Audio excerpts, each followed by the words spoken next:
Mayroon akong sasabihin sa inyo na maaaring makaligtas ng inyong buhay at nakatago lang ito sa harap ng inyong mga mata sa bawat blood pressure reading na nakita nyo. Dalawang numero, isa sa ibabaw, isa sa ibaba. Nakita niyo na ito ng daan-daang beses. Binabanggit ng doktor ninyo sa bawat bisita. Pero ito ang hindi malinaw na ipinaliwanag sa inyo. Isa sa mga numerong ito ay mas delikado kaysa sa isa, lalo na pagkatapos ng 60 years old. At ang numerong pumapatay sa mas maraming seniors ay baka hindi yung binabantayan ninyo. Ako si E.A. Elena Santos at pagkatapos ng maraming taon bilang cardiac surgeon, nag-opera na ako ng libu-libong puso na nasira dahil sa high blood pressure. Hinawakan ko na sa kamay ko ang mga pusong bumabagsak. Nakita ko ang nakakasira ng buhay na epekto ng stroke, sunod-sunod. At pinanood ko ang mga pamilya na nadurog dahil may taong hindi pinansin ang maling numero, nakafocus sa maling target at binayaran ng kanilang buhay. Ang ibabahagi ko sa inyo ay base sa dekada ng research na may milyon-milyong pasyente. Hindi ito teorya. Ito ay proven, life or death na impormasyon na kailangan maintindihan ng bawat taong higit sa 60 years old. Sa katapusan ng video na ito, malalaman ninyo eksaktong aling numero ang pinakadelikado sa inyong puso, sa inyong utak at sa inyong buhay. Maiintindihan ninyo kung bakit ang numerong ito ay mas delikado habang tumatanda kayo.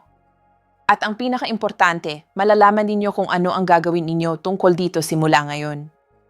Magsimula tayo sa basics dahil kailangan ko talagang maintindihan ninyo kung ano ang dalawang numerong ito. Kapag ang doktor ninyo o nurse ay nag-wrap ng cuff sa inyong braso at tumipigil ng mahigpit, sinusukat nito ang presyon ng dugo na tumuturulak sa dingding ng inyong mga arteries. Pero ang blood pressure ay hindi constant. Tumitibok ito kasama ng bawat heartbeat. At dyan kaya may dalawang numero. Ang upper number, ang systolic pressure, sinusukat ang maximum force kapag ang puso ninyo ay nag-contract at nagtulak ng dugo sa inyong mga arteries. Isipin ninyo ito parang alon na bumabagsak. Iyan ang sandali ng peak pressure. Ang lower number, ang diastolic pressure, sinusukat ang minimum pressure kapag ang puso ninyo ay nag-relax sa pagitan ng beats. Ito ang kalma sa pagitan ng mga alon. Kaya kung ang reading ninyo ay 150/70, ibig sabihin ang peak pressure ay 150 at ang resting pressure ay 70. Kwentuhan ko kayo tungkol sa dalawang pasyente. Ang una ay si Aling Rosa, 73 years old. Pumunta siya sa akin para sa routine cardiology evaluation. Ang blood pressure niya noon ay 165/70. Ngayon si Aling Rosa ay sobrang saya. Sinabi niya sa akin, Santos, ang baba ng lower number ko, perfect. Nagsusumikap ako na panatilihin ito sa ilalim ng 80 at tingnan ninyo, 70 lang. Alam ko na ang upper number ko ay medyo mataas, pero sinabi ng doktor ko na basta ang lower number ay okay, hindi ako dapat mag-alala ng sobra. Sana masabi ko na tama ang doktor ni Aling Rosa. Pero 6 months pagkatapos, nagkaroon si Aling Rosa ng malaking stroke sa Makati Medical Center. Ang kaliwang bahagi ng katawan niya ay paralyzed na. Ang pananalita niya ay slurred. Ang independent, buhay na babae na pumasok sa opisina ko ay dependent na ngayon sa kanyang anak para sa bawat basic need. Ang dahilan? Mga taon ng elevated systolic pressure na tahimik na sumisira sa mga arteries sa utak niya habang lahat ay nakafocus sa pag-celebrate ng excellent diastolic number niya. Ang pangalawang pasyente ay si Mang Berto, 68 years old mula sa Quezon City. Ang reading niya ay 128/75. Si Mang Berto ay sobrang nag-aalala. Sinabi niya sa akin, Doktora, ang lower number ko ay tumataas na sa loob ng mga taon. Nabasa ko online na ang diastolic pressure ang totoong killer. Nag-complete cardiac workup ako kay Mang Berto. Ang puso niya ay okay. Ang arteries niya ay may minimal plaque lang. Kailangan namin ayusin ang diastolic number na iyan, pero ang risk niya ay malayo sa iniisip niya. Dalawang pasyente, dalawang magkaibang patterns, kompletong magkaibang resulta. At ito ay nagdadala sa atin sa critical na tanong. Aling numero ang mas delikado? Systolic o diastolic? Ang sagot ay iba para sa iba't ibang edad. At dahil ang audience ko ay mga taong higit sa 60 years old, mag-focus ako sa research para sa age group ninyo. Ang research na nagbago ng lahat ay nanggaling sa multiple massive studies. Ang Framingham Heart Study ay sumunod sa mahigit 5,000 tao sa loob ng mga dekada. Study pagkatapos ng study na may milyon-milyong kalahok, lahat ay tumuturo sa parehong konklusyon. Pagkatapos ng edad na 60, ang systolic blood pressure ay mas malakas na predictor ng cardiovascular events kaysa diastolic pressure. Sa katunayan, ang ilang studies ay nagpakita na ang systolic pressure ay 2 hanggang 3 beses mas predictive ng heart attack at stroke risk kaysa diastolic pressure sa mga mas matandang adults. Pero mas nagiging interesante pa. Napansin ng mga researcher ang isang bagay na kakaiba. Sa maraming mas matandang adults, ang systolic pressure ay tumataas habang ang diastolic pressure ay normal o bumababa pa. Lumilikha ito ng tinatawag nating isolated systolic hypertension. Ito mismo ang nangyari kay Aling Rosa. At sa loob ng maraming taon, ang mga doktor ay hindi sigurado kung ano ang gagawin tungkol dito. Ngayon alam na natin na ang pag-iisip na iyan ay catastrophically mali. Ang isolated systolic hypertension ay hindi benign. Ito ay isang mapanganib na kondisyon na dramatically tumataas ng risk ninyo ng heart attack, stroke, heart failure, at kidney disease. Ang mga studies ay nagpakita na ang paggamot sa isolated systolic hypertension ay binabawasan ang stroke risk ng 30 to 40% at heart attack risk ng 15 to 25%. Kaya hayaan ninyong maging absolutely clear ako. Kung kayo ay higit sa 60 years old, ang inyong systolic blood pressure, ang upper number na yan ay ang pinakadelikadong numero sa inyong blood pressure reading. Ito ang numero na pinakamalamang na mag-predict kung magkakaroon kayo ng heart attack o stroke. Ito ang numero na kailangan inyong bantayan ng husto. Ipaliwanag ko ang physiology sa likod nito. Ang arteries ninyo ay hindi rigid pipes. Mga elastic tubes ito na slightly lumalaki sa bawat heartbeat at pagkatapos ay bumabalik. Kapag bata pa kayo, ang arteries ninyo ay flexible. Madali silang lumaki. Pinapanatili nito ang systolic pressure ninyo relatively mababa.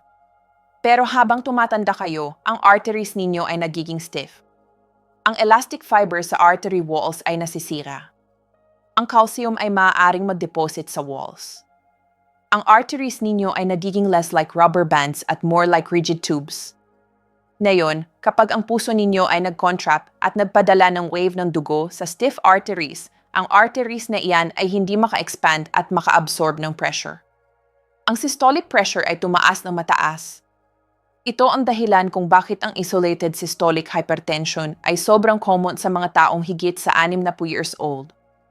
At narito ang critical na punto, ang elevated systolic pressure na iyan ay aktibo itong nag-cause ng damage.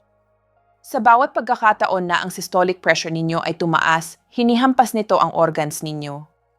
Ang utak ninyo, kidneys ninyo, puso ninyo, mata ninyo. Isipin ninyo ito parang mga alon na tumatama sa seawall sa Manila Bay. Ilang malaking alon ay hindi mag-cause ng maraming damage, pero libu-libong alon araw-araw, taon-taon, sisirain ang seawall na iyan. Iyan ang ginagawa ng elevated systolic pressure sa blood vessels ninyo. Lumilikha ito ng maliliit na injuries.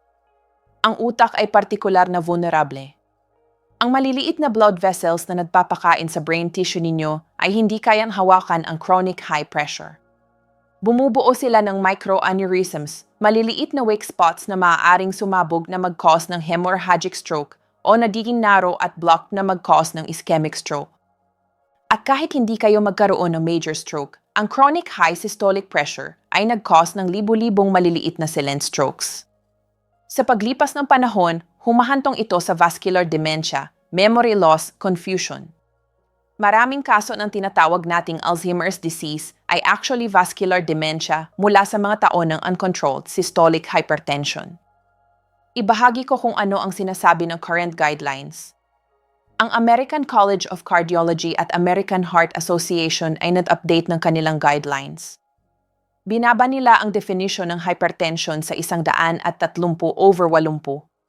Ibig sabihin kung ang systolic ninyo ay 130 o mas mataas o ang diastolic ninyo ay 80 o mas mataas, may hypertension kayo. Pero binigyang diin din nila na para sa mas matandang adults, ang systolic control ay ang primary goal. Para sa karamihan ng mga taong higit sa 65 years old, Ang target ay makuha ang systolic pressure sa ilalim ng 130. Ang key point ay ito.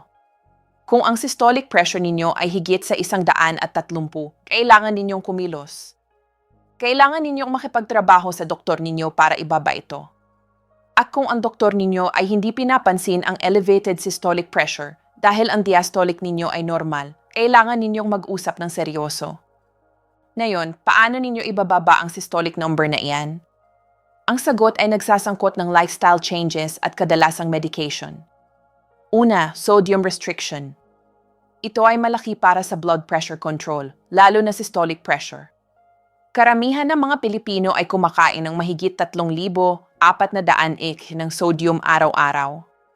Ang recommendation para sa mga taong may hypertension ay 1,500 hanggang 2,000 dinik maximum.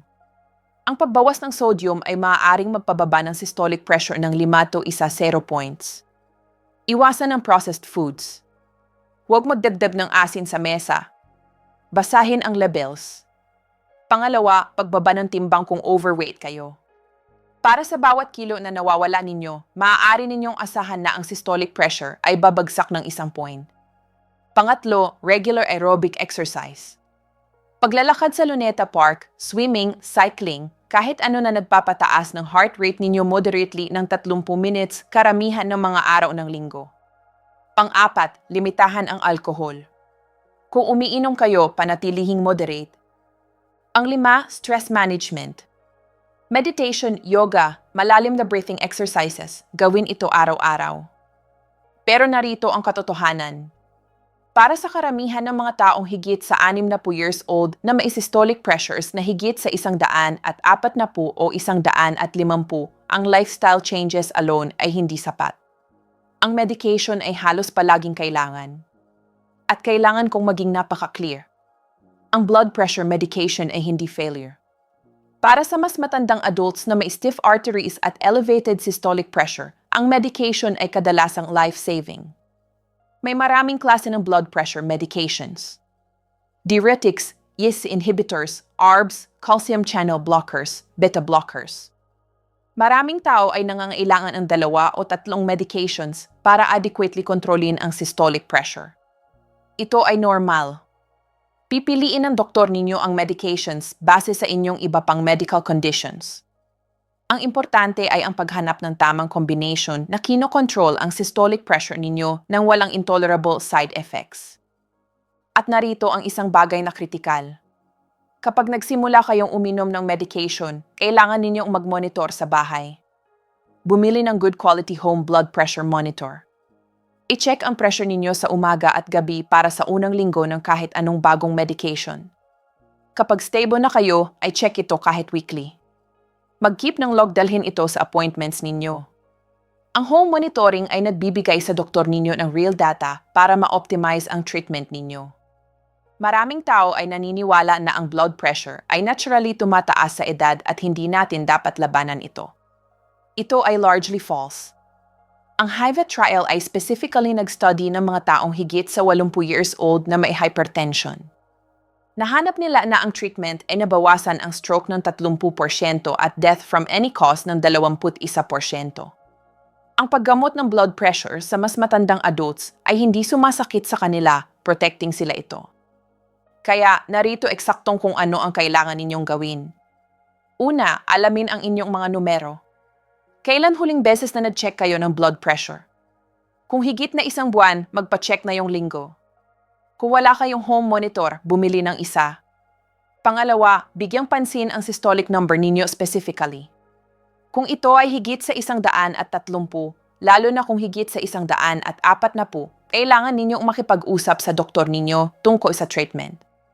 Pangatlo, mag-implement ng lifestyle changes. Bawasan ang sodium. Panatilihing healthy weight. Mag-exercise regularly. Limitahan ang alcohol. Mag-manage ng stress. Pang-apat, kung ang doktor ninyo ay nag-prescribe ng blood pressure medication, inumin ito consistently.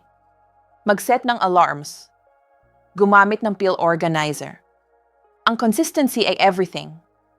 Pang-5, ay monitor ang blood pressure ninyo sa bahay at mag-keep ng records. Pang-anim, huwag kailanman tumigil o baguhin ang medication ninyo nang hindi nakikipag-usap sa doktor ninyo muna. Gusto kong tapusin sa pamamagitan ng pagdadala sa inyo pabalik kay Aling Rosa, ang pasyente na nagkaroon ng devastating stroke dahil ang elevated systolic pressure niya ay hindi ginagamot. Madalas kong naiisip siya. Kung naintindihan ni Aling Rosa ang ipinaliwanag ko sa inyo ngayon, kung alam niya na ang systolic pressure niyang 165 ay ang tunay na panganib kung nag-insist siya ng treatment, talagang naniniwala ako na siya ay independent pa rin, nabubuhay pa rin ang buhay sa sarili niyang paraan. Pero ang kaalaman na iyan ay hindi umabot sa kanya. Kayo ngayon ay may kaalamang iyan. Naunawaan ninyo na pagkatapos ng edad na 60, ang systolic blood pressure ninyo ay ang critical na numero, ang delikadong numero. Naunawaan ninyo kung bakit ito tumataas sa edad dahil sa arterial stiffening. Naunawaan ninyo na ang paggamot nito ay maaaring maiwasan ang stroke, heart attack, heart failure, kidney disease, at kahit dementia. Ang impormasyon na ito ay power, pero kung kikilos lang kayo dito. I-check ang blood pressure ninyo. Makipag-usap sa doktor ninyo. Gawin ang lifestyle changes. Inumin ang medications ninyo kung nakaprescribe. I-monitor ang progress ninyo. Ang puso ninyo, ang utak ninyo, ang kidneys ninyo, ang buhay ninyo, lahat ng ito ay depende sa pagpapanatili ng systolic number na iyan under control. Bago ako umalis, gusto kong hilingin sa inyo na gumawa ng 2 bagay. Una, mag-subscribe sa channel na ito. Nakatuon ako sa pagdadala sa inyo ng clear, evidence-based health information. Pangalawa, I-share ang video na ito. Isipin ninyo ang mga kaibigan ninyo, ang asawa ninyo, ang mga kapatid ninyo. Gaano karaming tao ang kilala ninyo na higit sa 60 years old na nag-check ng blood pressure at nakafocus lang sa lower number?